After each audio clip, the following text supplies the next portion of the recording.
We left off Reish Lamed Beis, bottom, first column, bottom paragraph.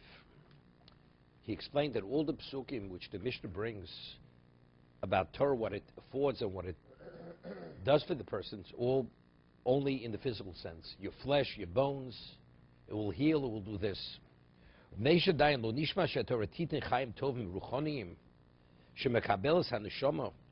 But from the psukim that were quoted to this point, we don't see that what? It affords the eternal life, the spiritual life. It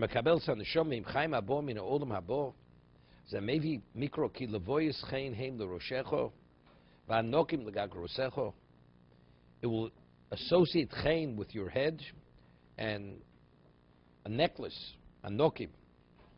The Torah gives the neshama a spiritual status. Where's the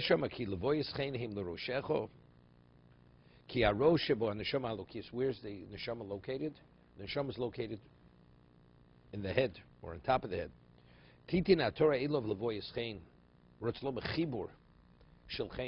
It'll attach the chen. V'chein, what's chen? Charm. It's something which is not a tangible. It's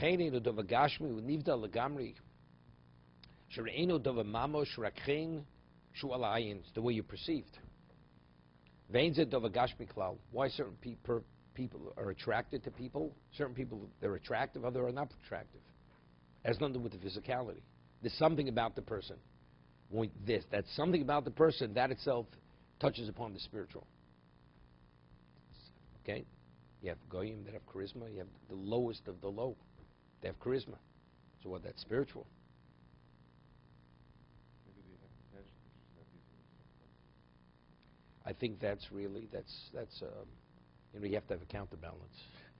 If the only one that has charisma are people who are spiritual, who are truly Kaddish and Torah, so everybody's going to be attracted there. There you have representation on the other side of the equation.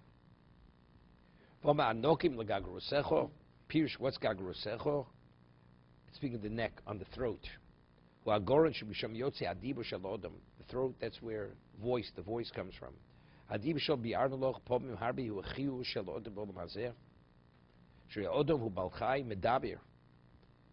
the living species, the human beings on top of that species.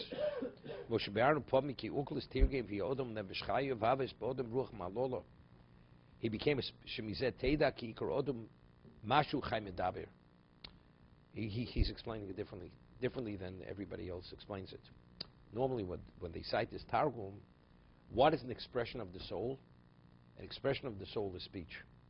Because what does it say? It says, after Hashem blew a soul of life into his nostrils, he became a speaking species. So you see, speech directly emanates from the soul, because it's a direct consequence. So an animal who has no soul doesn't have power of speech.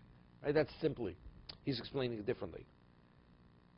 He says, what's the essence of the function of a human being? That he's able to speak. Why?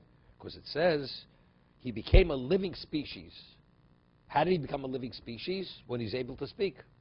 So you see, the function of a human being is that he's able to talk. Not to bring out the point is that speech is an expression of his spirituality. Shemizet teda ki ikar odom mashu chai medaber.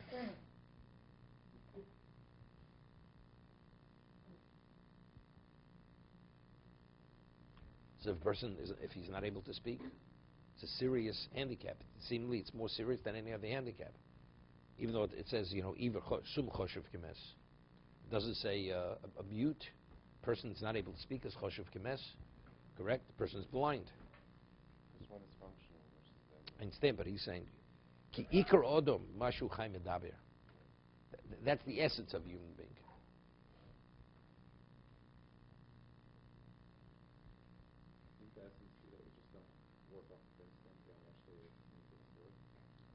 No, he's still within the function. Within the function.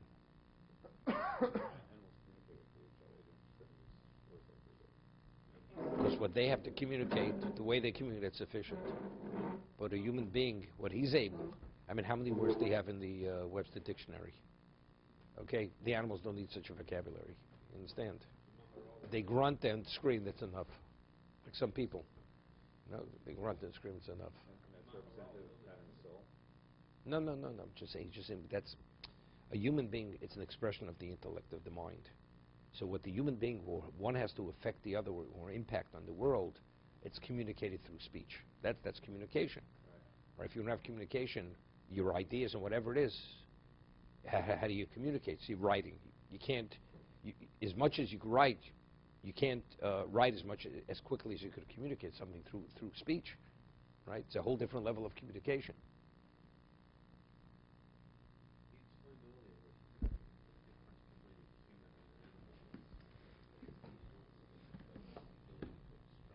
No, he's not talking about the many different.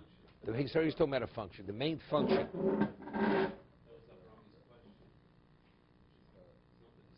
See how special he's coming to explain your question. Okay. I didn't explain the circular reason.